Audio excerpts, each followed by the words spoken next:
everyone, and welcome to another episode of Twisted Talks. I'm Tanya. I'm Josh. And today is part 2 about the aliens, lads. It is part 2 about the aliens. I was very good. I did not look up the tapes. I did not look up anything to do with your case. Go. Fucking go. Dive in. Dive in. Okay, so, yeah, I'm not used to diving in. Let me take off my jacket. Let me take off my jacket. It is quite toasty at the moment. Yeah. So... Oh wait, we do have the windows open for ventilation because it's really hot and I am sick. So we apologise for any car noises, screaming kids, whatever. Well, if there is any screaming kids coming over this direction, we can just close them anyway. Yeah. Car noises will be momentary. Yeah. Screaming kids are for life. Now let's go. Tell us about the aliens. So, for those of you that might have missed last week's episode, make sure to give that a listen because this episode's continuing on from that. I highly recommend. We're not biased or anything. I do think your episode last week is probably like one of my favourite episodes. I think it's just because it's such a different topic for a change, because like I was and you pulled me in. But the reason I was thinking I was like of doing something like this now is I actually need to not because this is long. But it's just because of the fact I'm like, it's supposed to be like true crime, sometimes conspiracy, stuff like that, and there's not been much conspiracy because the true crime there's been so much and so interesting. So I was like, okay, something different. Yeah, and like you really did suck me in to the point that I pushed the driver's seat back so far that it took me ages to readjust. In the corner. And I'm not gonna push the seat back because it's gonna be loud, but I am gonna get comfy. Comfortable. So, like I said, make sure to check out the part 1. Yes. Now, jumping back into where we left off last week, which was what tapes. Barney and Betty Hill said during their hypnosis sessions. So, as I said at the end of the last episode, on the 22nd of February 1964, Dr. Benjamin Simon began the hypnosis sessions with the couple, particularly focusing on the period of missing time that they couldn't remember between the series of beeps. So the couple met with Dr. Simon every Saturday until the 27th of June 1964. So, time to go back to Indian Head, where Barney got out of the car, walked to a field and saw the craft up close, while Betty was waiting at the car. As we know, it was at this point when Barney's memory began to fade. What he could recall from his encounter was minimal, but under hypnosis, Barney was able to give more detail on what he saw. The beings he could see through the windows had black uniforms on with what appeared to be like scarves over their shoulders. Barney said that as he watched the figures that ran to the back of the craft, one of them turned its head around, looked over its shoulder and smiled at him. Now this part was very vague, and Barney later said that he could not remember their mouths very well and that the being's eyes moved in a way that he interpreted as a smile. Okay. So, smiled with his eyes. Flirtatious little E.T. Anyway... So the figure that Barney thought to be the leader, the one that remained at the window of the craft while the others had gone to the back of it, also wore what Barney described as a shiny black jacket. This alien may have been partial to a rave. The eyes of the leader had an intense impact on Barney, and he felt them looking at him even when the figure wasn't there. Barney believed that this leader figure was communicating with him somehow, encouraging him to stay where he was and to keep looking, communicating that same message over and over. Now, Barney struggled to explain how this communication was happening. The way he described it, it sounded like it was some sort of telepathic communication. He didn't hear a voice, but somehow he still got the message. It was at this point that the fear really hit Barney, and he quickly took the binoculars he had been looking through away from his face, tearing the strap in the process, before taking off running back to the car and driving off with Betty. So now we know how the binocular strap was tore. Now then, during these hypnosis sessions, they began to get to the part neither of them could remember, the time lost between the series of beeping noises. Under hypnosis, they were reliving the experience. As they recalled the events, both Barney and Betty cried, yelled and panicked. After hearing the beeping noises, so the first lot, Barney suddenly braked and then turned off the highway down some roads that led into a quiet forested area. Barney recalled that he could not understand why he had turned off the highway, but later said that it was because of the voice in his head. Okay. As you may remember from last week's episode, Betty had previously vaguely recalled Barney taking a sharp turn at some point. This was that turn. They drove to an area where there was an exceptional orange glow in the road that was emanating from the woods. However, standing on the road, there was between 6 and 12 figures in dark uniforms.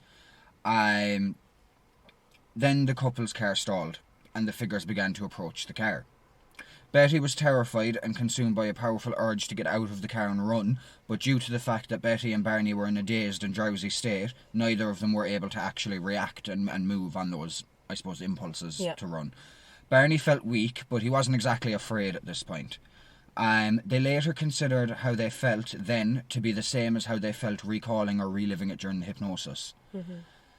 They opened their car doors, and the beings led them down a path to their craft. The couple walked, but Barney kept his eyes shut for a lot of this part, as he felt that the being's leader was encouraging him to keep his eyes shut.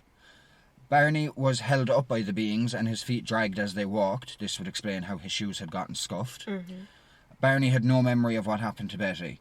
However, Betty was much more present for this part of the story. Betty had become angry, turned back and called out to Barney, but she described Barney as dazed and almost sleepwalking.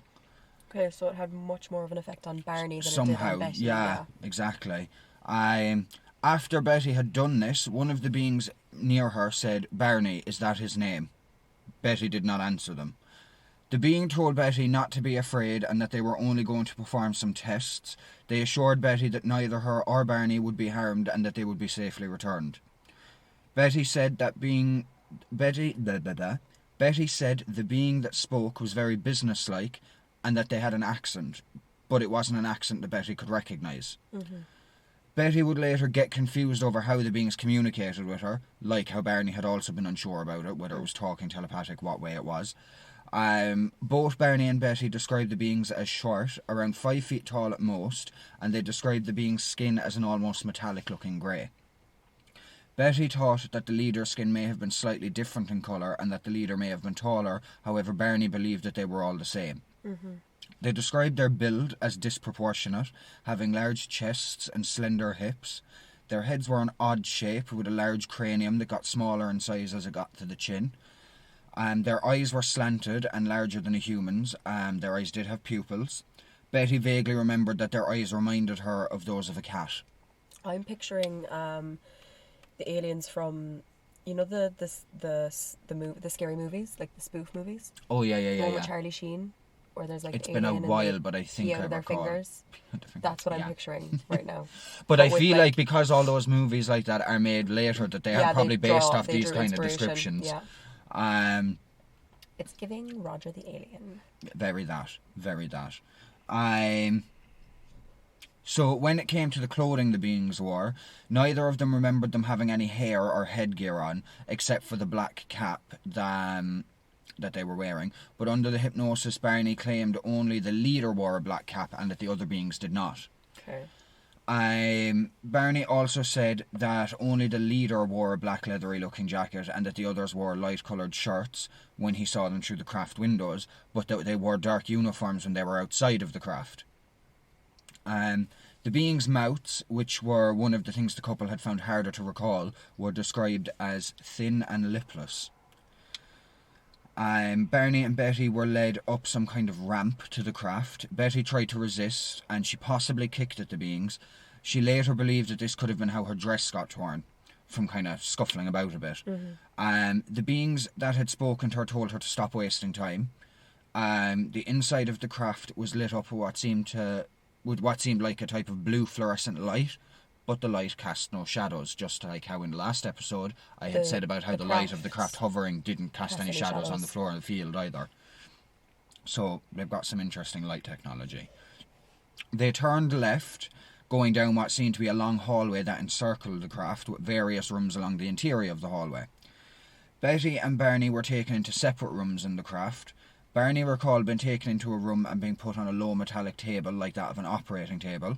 He vaguely remembered how the room looked, describing it as pie-shaped except with the tips of the pie cut off. Now, I have no idea what that means, because I tried to wrap my head around what it could mean, but had no luck. Because since when does a circle have tips that you can cut off in the first place? Pie-shaped? With the tips cut off. So I'm like, is it like a circle but missing the corners, so like it has edges? Kind of like, not hexagon. Like a diamond almost, but a bit more ovally at the points. I don't know. But yeah, so paint a picture that you will with that, I don't know. But it was a room. He described the walls as smooth, spotless and sky blue in colour. He said, describe blue in colour, that might be my room, smooth and spotless, not so much. He said that the room was brightly lit and mostly empty. There was nothing in it or on the walls, just the examining table that he was on and the cabinet.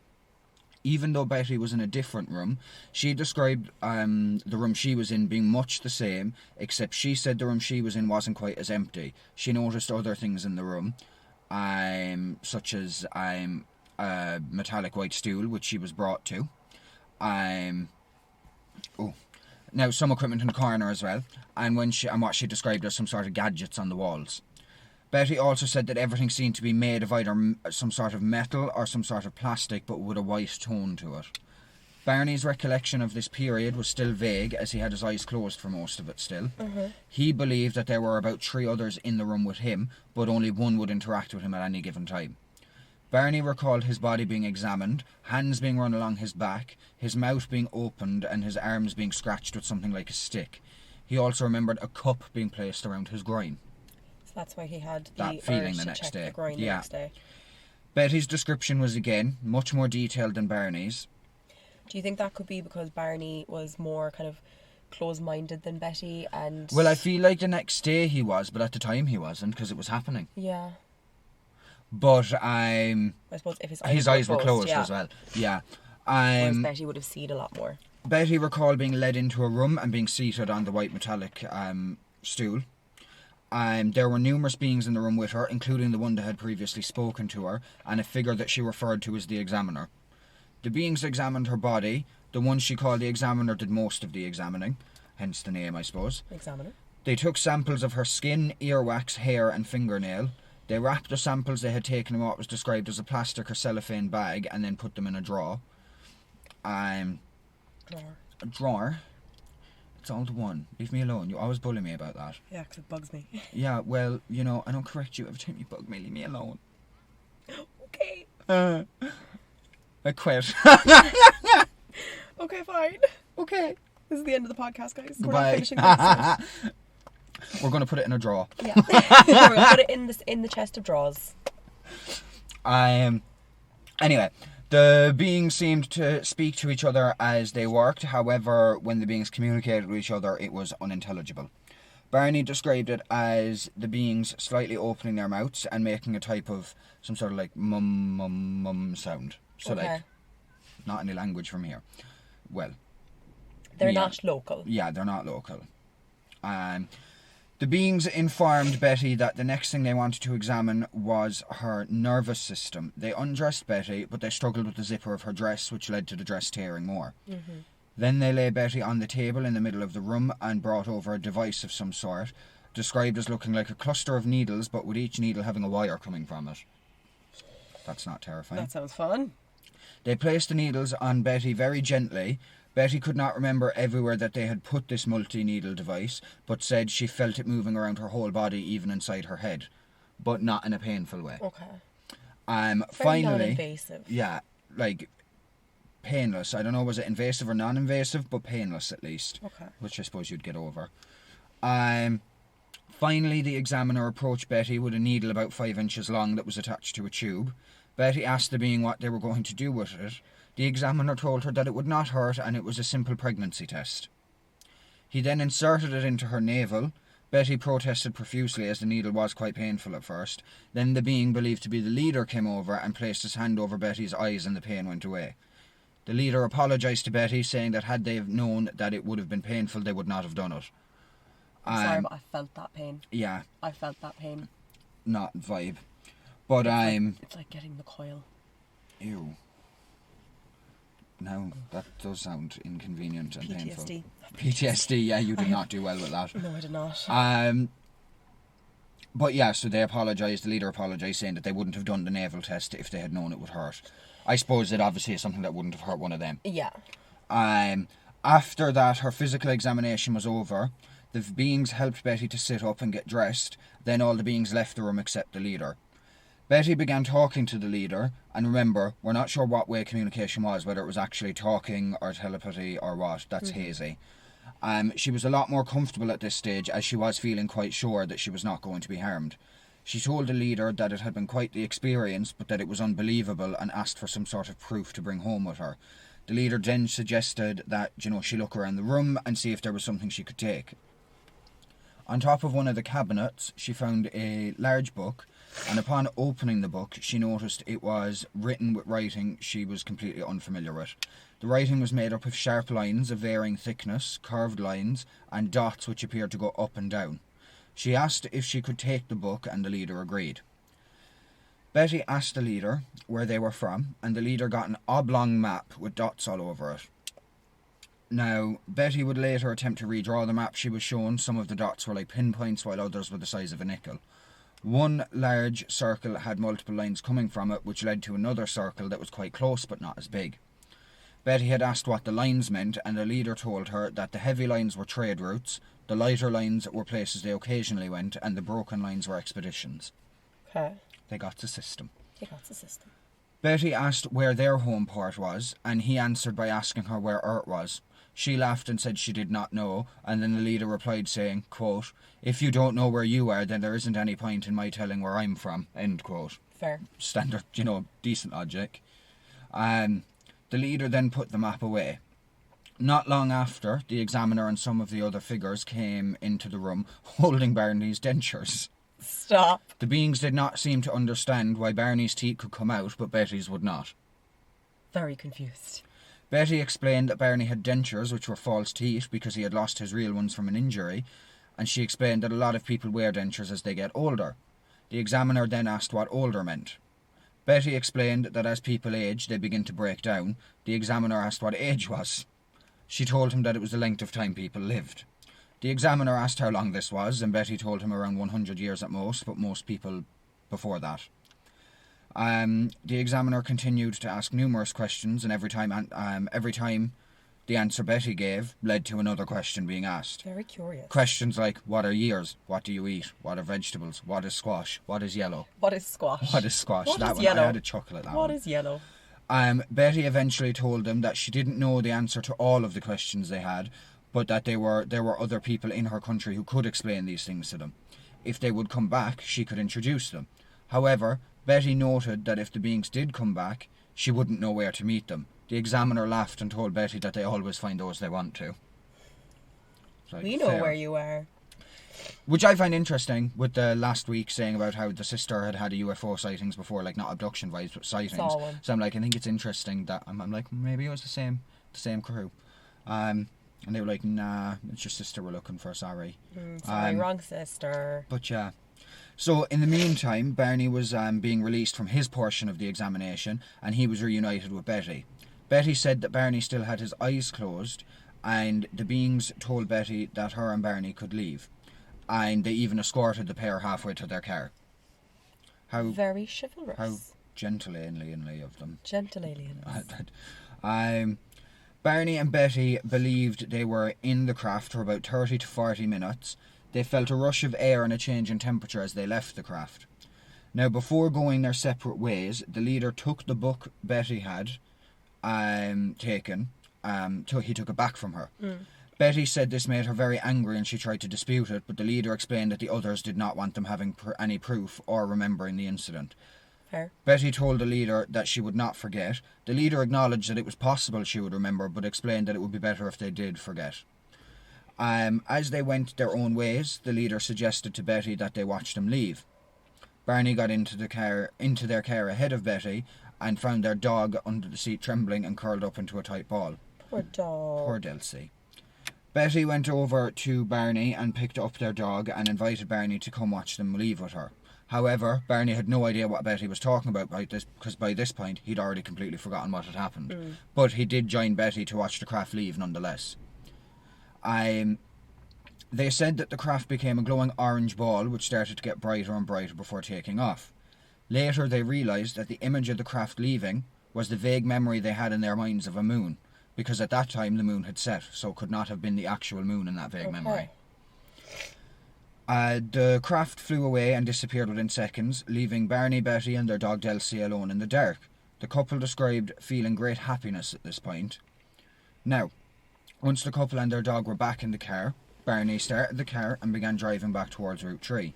It was then the couple heard the second series of beeps, reaching the part of the story where they had the memories to begin with. So this is when they started kind of coming out of the daze. Yeah, so this is like up until now. Previously, this had been a blur. There you go. A speech impediment. Had been a blur, it was from this point on that they had vague memories even from the very get-go, like from day one. But now the hypnosis was bringing up the middle grounds. Filling in the gaps. So, as mentioned earlier, Barney having the urge to check his groin, and he did check when they got home, but he couldn't remember why he was checking, and he didn't notice anything unusual when he did. Okay. However, around 4 months later, an almost geometrically perfect circle of warts developed around Barney's groin.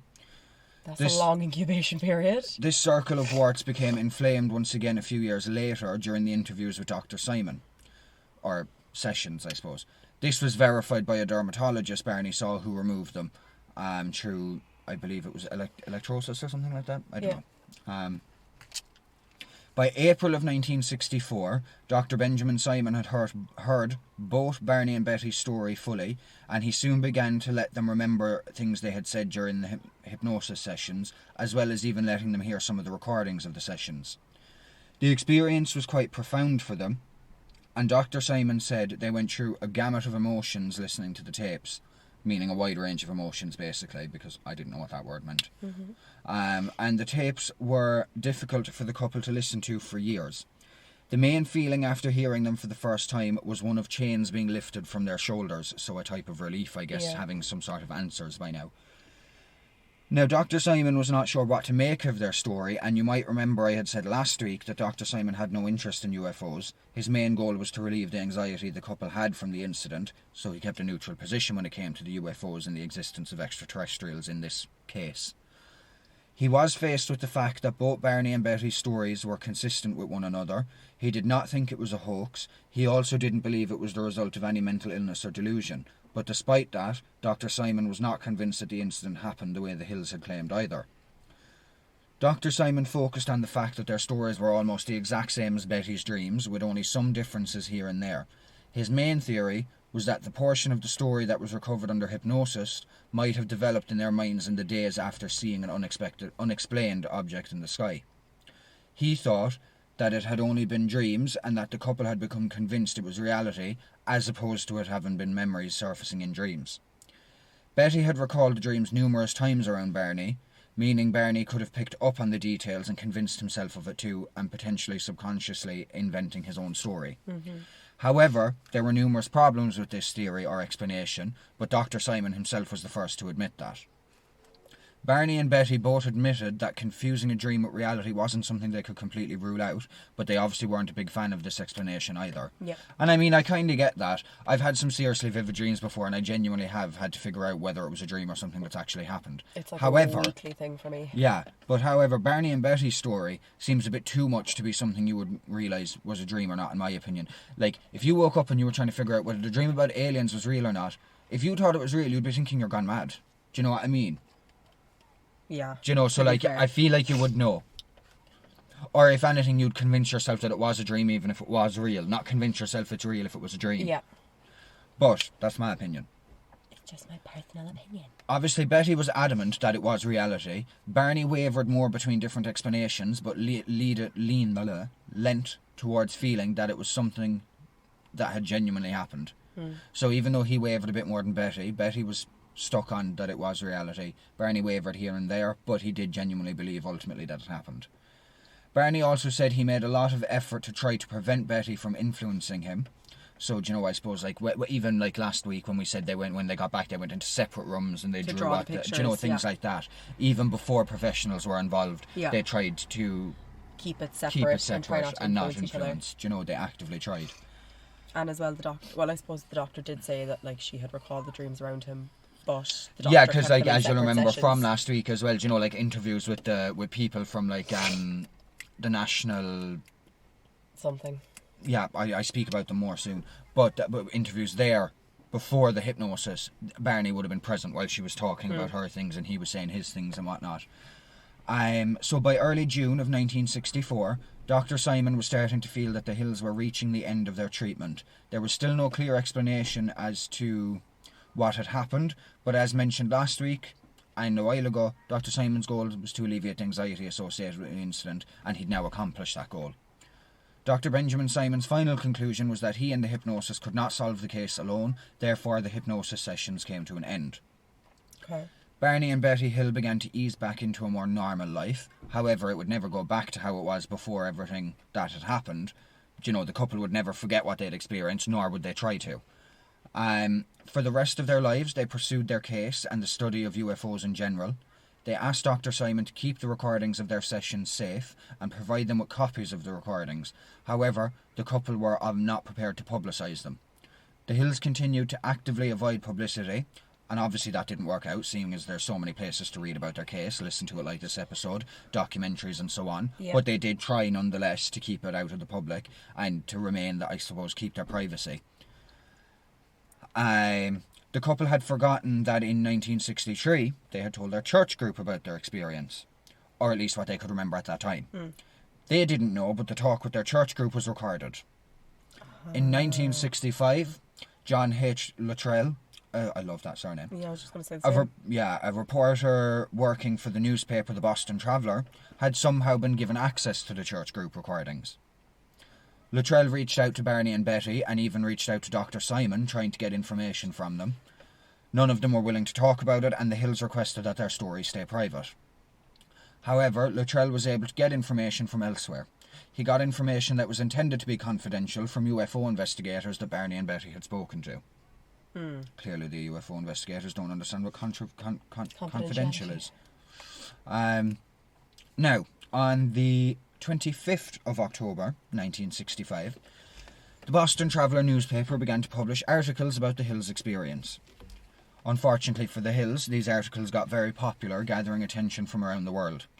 As if that wasn't frustrating enough to the couple, to add to their frustration, the story was being reported in a sensationalist and incorrect way. The Hills decided, okay, it is time to publicly tell our story for ourselves and try and correct anything that has been wrongly reported, so at least what is out there is the truth. We know a lot of tabloids like to spread misinformation and sensationalise stories. Barney and Betty gave public talks on what they experienced and appeared on radio and TV shows, and the couple eventually felt that their full story should somehow be recorded, possibly in book format. Okay. So in 1966, the Hills and Dr. Simon sat down with John G. Fuller to be interviewed for the book that would become The Interrupted Journey. The Hills weren't the first people in the world to have claimed to be abducted by aliens, but their case was the first abduction case to receive widespread attention and was the case that made the concept of alien abductions famous. So that's why it's always, and I even referred to it last week, as the first recorded alien abduction, because it kind of is the first properly documented, recorded, believed, globally known, you know, that kind of thing.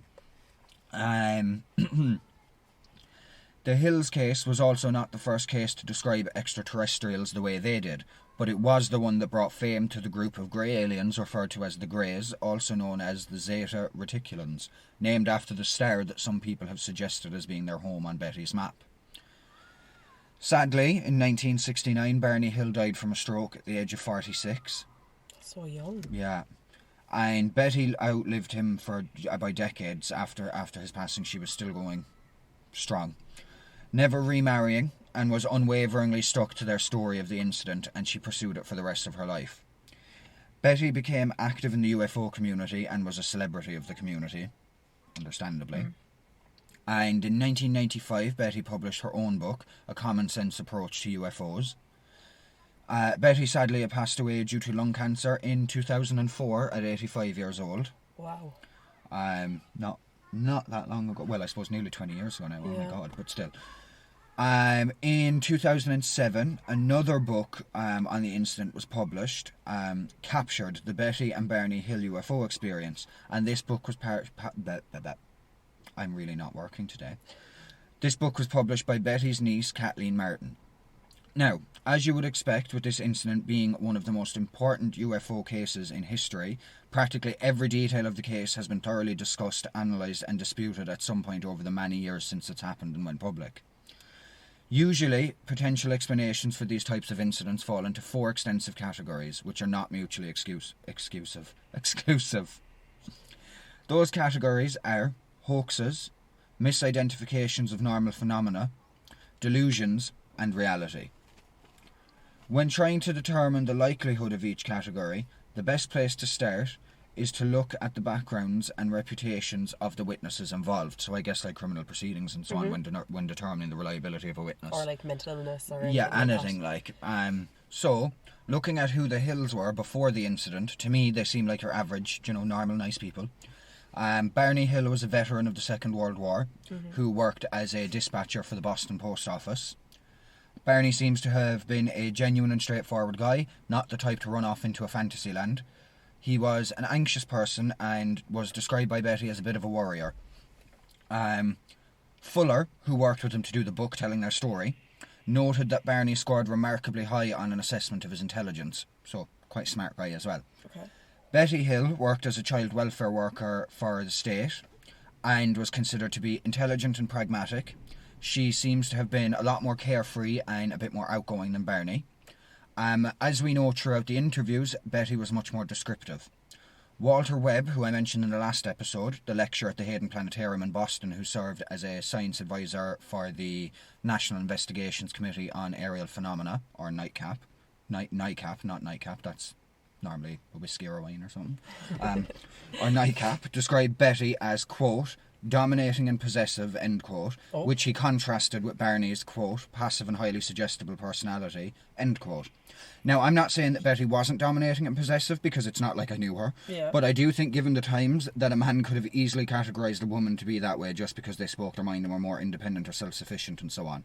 I'm not saying that is the case, but I didn't see in many places about her being described that way. So we'll see. I don't know. Yeah, could be true. Pinch of salt, exactly. He could be completely spot on, but again, I just like these things to be taken with a pinch of salt when you take the times into account. Both Barney and Betty were social activists, holding prominent positions in multiple community and civil rights organisations. Betty was also the United Nations envoy for the Unitarian Universalist Church, which the couple were both actively a part of. They both had prior marriages in which they'd gotten divorced before meeting each other in 1956 and marrying each other 4 years later. They had an interracial marriage, as I briefly mentioned last week. You did. And it was also in a time where such marriages were not generally considered acceptable. Barney was black and Betty was white. Dr. Simon, who conducted the hypnosis sessions, believed that this could have been relevant and stated that being excluded or shunned due to their interracial marriage could have triggered some sort of episode. The Hills denied that made them this. see aliens. Yeah, I don't know. Okay. And maybe that there was enough pressure put on them that they snapped. Okay. The Hills denied this and said that their marriage did not cause them many problems. The couple never had children together, but Barney did have 2 sons from a prior marriage. Betty, unfortunately, was not able to have children. I don't know whether she wanted them or not, but she wasn't able to either way. Their work lives were somewhat stressful at the time, but neither of them were suffering from any type of intense abnormal stress that you would expect to be associated with some kind of, delusional experience. Barney and Betty did not have much interest in the topic of UFOs or aliens before the incident, but as mentioned previously, Betty did have family, her sister, who had seen UFOs before, so Betty was vaguely familiar with the topic, but, nothing, she just knew it at surface value kind of a thing. Barney knew about this, but said that he had never given the subject much serious thought. He was leaning towards believing that UFOs were probably all nonsense, and this was part of why he was reluctant to pursue the story, because he didn't want to look foolish. It seems unlikely that this incident was a hoax, and categorising it as a hoax or ruling it as one was an explanation even the government officials, scientists involved in the field, or psychiatrists that had been consulted did not favour. So even they weren't they didn't even think it was a hoax. For it to have been a hoax, it would have required a huge amount of planning, discussion and practice. There was also a lack of motive. The Hills did not get rich from it. Not only did they not get rich from it, but they also spent $1,200 plus transportation and half a year's worth of Saturdays on the hypnosis sessions. It's extremely unlikely that it was done for fame, as neither of them had wanted it to go public. About the incident or to be in the spotlight. They only went public when the story started to go around despite their wishes, and there were errors in what was being reported. So they only ended up going public because it was already out there, and they were like, well, if it's out there, it might as well be correct. Okay. Betty's obsession with the topic that developed after the incident seemed to be genuine, and to be honest, if I went through something like that, I'd get obsessed too. I would want answers, and I would want to know more about what's out there and what I went through. Of course, the explanation that it could have been a hoax cannot be completely ruled out, but I don't believe that it was a hoax. It does not seem to be a likely explanation for it. Whether it happened or not, it does not seem that it does seem that Barney and Betty genuinely believed that it did happen, ruling out the hoax as an explanation as far as I'm concerned, because it's not something they planned and plotted and carried out. Oh, we're going to say this. Yeah, it was something that whether it happened or not, they genuinely did believe it. Yeah. Nobody involved in the investigation, including numerous psychiatrists, believed that the Hill suffered from any form of mental illness that would cause them to split from reality. So, as far as psychiatrists and everyone in the investigation was concerned, mental illness was no factor in this, basically. Yeah. They had no other indications of mental illness and had no other known incidents like this in their past. It was taken into consideration that maybe something in their environment could have triggered hallucinations, like exposure to something exposure to something in the environment. They took into account nitrate fertilizer that had been stored in their car, but the lack of any other reported symptoms is an issue for any other explanation relying on the presence of mind-altering substance. They didn't have any other symptoms. You would have had more than just delusion if you'd gotten poisoning from fertilizer or something else mixing or in the air or anything like that. But like I said, lack of any reported symptoms kind of rules that out. There was no other, mind-altering substances present in the environment. The couple were sober, and there was no evidence that they had anything other than caffeine and tobacco. And trust me, if caffeine and tobacco made you see aliens, I'd have seen them for years. Same. Dr. Simon believed that their sighting of the UFO was probably very real, and that it likely did have a profound emotional impact on them. However, he didn't try to explain exactly what they had seen. He believed the more adventurous parts of their story were the result of what were disturbing dreams inspired by the sighting, and that were recalled as false memories. Now, as mentioned in part 1, Betty had a series of dreams about 10 days after the incident, and told a co-worker about the dreams, and the co-worker had told her that, maybe they're repressed memories, reach out to maybe the Air Force, whatever, and this suggestion from Betty's co-worker is what Dr. Simon believed could have encouraged Betty in her line of thinking. Betty's repeating the story in interviews in front of Barney could have subconsciously made Barney believe it to have been memories, and then the hypnosis sessions, recalling them in such a lifelike way, could have solidified the belief that they were repressed memories, and it was reality, not false memories and the product of dreams. Dr. Simon believed this conclusion even more so because of the fact Betty's experience was much clearer and thorough than Barney's. Dr. Simon also argues that the incident had many qualities that were dreamlike, such as its bizarre nature that included some contradictions. For example, how did the beings know English or know how to communicate meaning to humans telepathically, but yet not know basic things about our world, like what years or colours or vegetables were? Now, I'm like, yeah, in one hand I was like, yeah, that's a very good point. On the other hand, I was also like, but if they're extremely more advanced than us, they might be able to communicate no matter where they go. It's just something that's in their nature. Maybe it's like the TARDIS in Doctor That's Who, exactly what I was comparing it to in my head. Yeah, where it just happens. Do you know what I mean? Like, trying to put earthly logic on something that's clearly not earthly isn't going to work. No. There's only so many answers you can get from an earthly perspective. Exactly. Gotta look at it from the aliens' perspective. You got to look at it from a very open-minded, outside-the-box perspective. Now, another contradiction was how they did not seem to understand human units of time, but apparently Barney had said they used phrases like, wait a minute. Okay. Anyway, but that could also have been the couple just getting blurry about their story and confusing things. Do you know what I mean? Yeah. Doesn't change the fact that it could have happened. But anyway. Or maybe the easiest way for Barney to understand it was to say, wait a minute, when the way the alien said it at the time was different, but in human terms, that's what we would say. So, I'm trying to be as open-minded as possible. Now, of course, if they're real, they likely came from a world very, very different from Earth. Therefore, many things on Earth may not be immediately obvious to them, but yet they knew enough about our world to abduct the Hills without there being any witnesses. Yeah. Another point is that Betty had already started reading about UFOs and such after the incident, but before the dreams. Okay. Because she was already researching, because she'd already remembered the little bits that they had. So even when it comes to the hypnosis sessions, I said that as if I was continuing on. New paragraph. Next line. Even when it comes to the hypnosis sessions, hypnosis is a complex subject that isn't well understood. Especially concerning memory recall, it is a subject of debate. And especially, this is the 60s. Yeah. And even to this day, I think it's still pinch of salt kind debate, of a thing. yeah. Controversial. Dr. Simon himself admitted that hypnosis is not a truth serum or a type of mental glasses that help a patient to differ between reality and fiction. The mind may be in an altered state, but it still knows what it is being asked and will lie or maintain a fiction that the person has convinced themselves if it really wants to. It is also not proven that hypnosis helps people to recall things more accurately, and while it may be capable of recovering memories which were blocked under hypnosis, it also has a concerningly strong ability to strengthen or even create false memories. I mean, hypnosis has sent innocent people to jail before by reinforcing false memories in crime victims. Yep. So to sum it up, basically the hypnosis sessions can't be considered the end of the story. They're not the end-all, be-all, that's it. Yeah. Do you know?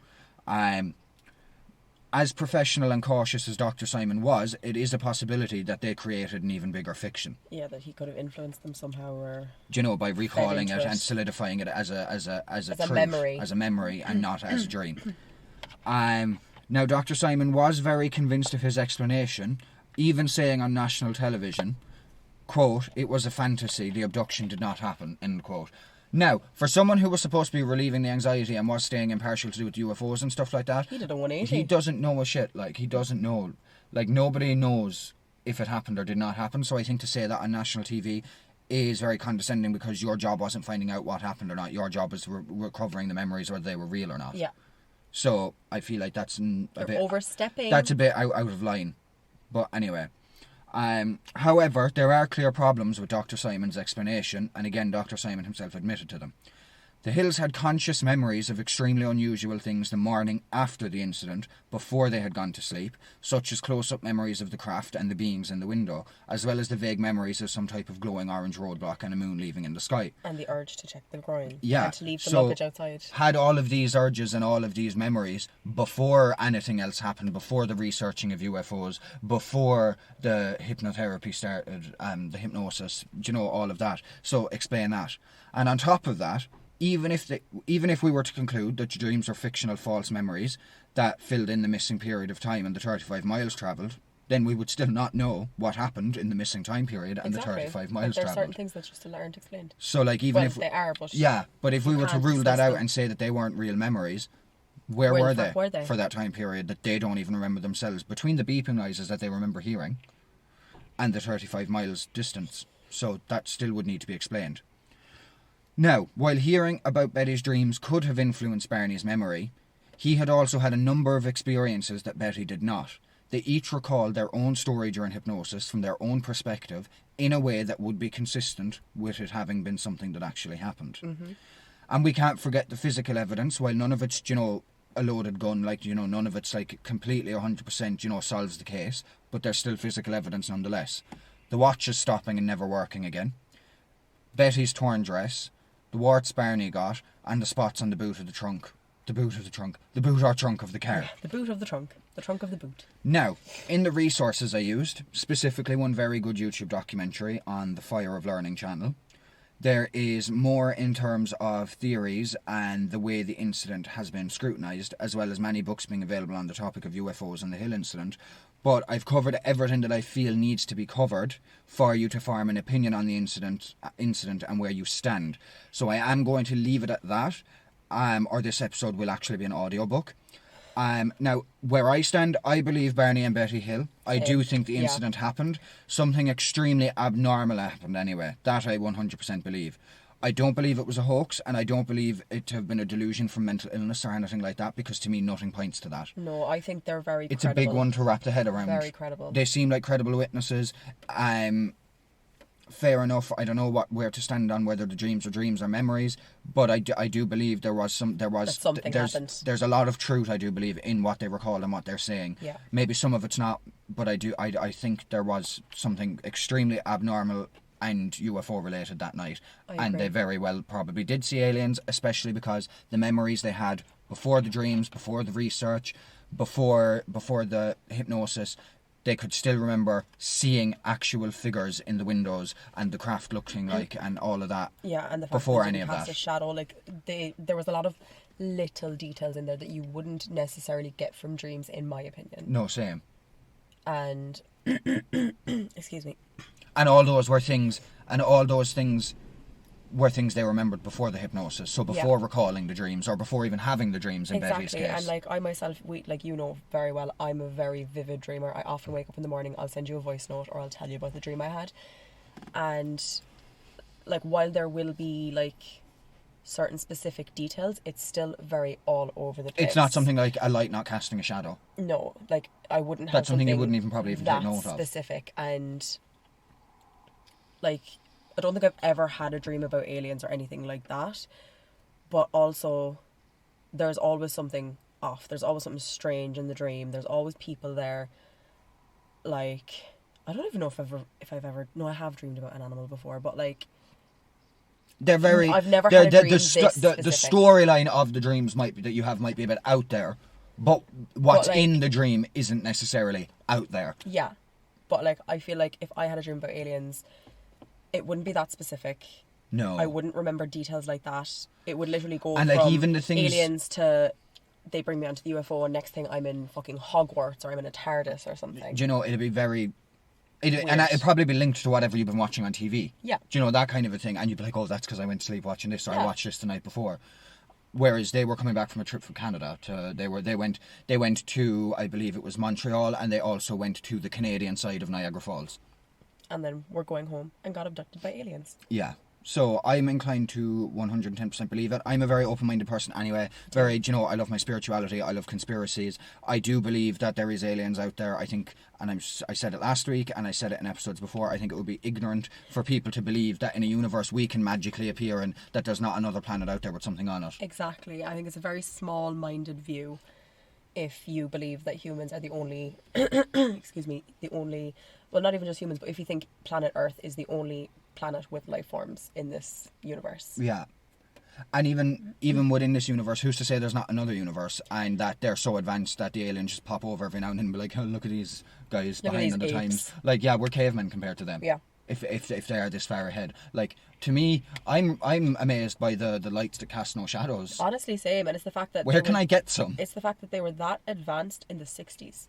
In the 60s for us. For us, the 60s, yeah. They could be in fucking 2074. I would like to say, I know that was a lot of information in 45 minutes roughly. And I probably was talking faster than I usually talk because there was so many words. So apologies. I hope you all kept up. I know on some streaming services there's the option to slow it down or speed it up, so you can slow me down if you need to. Not on all of them, but I think some of them do. Do you know, like how you can, like on Snapchat, how you can 1.5 something, yeah. But I think on some of them you can like 0.5 it. Yeah. But yeah. So that's the aliens, guys. That's the story of Barney and Betty Hill. And the aliens. And last week we covered the first reported UFO sighting, not abduction, as well. So I think this has definitely been my favourite case that you've covered. Thanks. I liked it. I enjoyed researching it as well. Job. But so once again, guys, thanks for listening. If you ever get abducted by aliens, please come back. If you don't, please come back and bring us with you. Yeah, make sure they come get us, please. As long as it's free. Yeah. Free, fun. I was going to say flirty. To be honest, they'd probably treat us better, but anyway. So with that, thank you guys once again for listening. I actually realised as well today, because we record ahead, our episode is already going to have been up by this stage for being on a year. Really? Yeah, because it's a year and 2 days. Oh my God, from now. Because we started like the day before my birthday. And we're like a few weeks ahead recording wise, so we're scheduled quite ahead. So the 8th is the day. The 8th of August 2022 was the day the first episode went up. So we're coming up on a year, guys. So for you guys now listening to this, it's already over a year. So but for us right now, for it's nearly nearly a year. For a year. So well done. And just share us with your friends, share us on your social medias.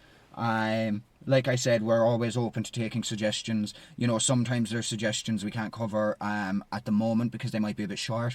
But, you know, when the days of Patreon or minisodes come, then we'll be able to do them. Then do have one or we two will done write them already. down and remember them. But yeah, so with that said, guys, thanks for listening. Hasta la pasta. Hasta la pasta. Ciao for now. Bye. Ciao.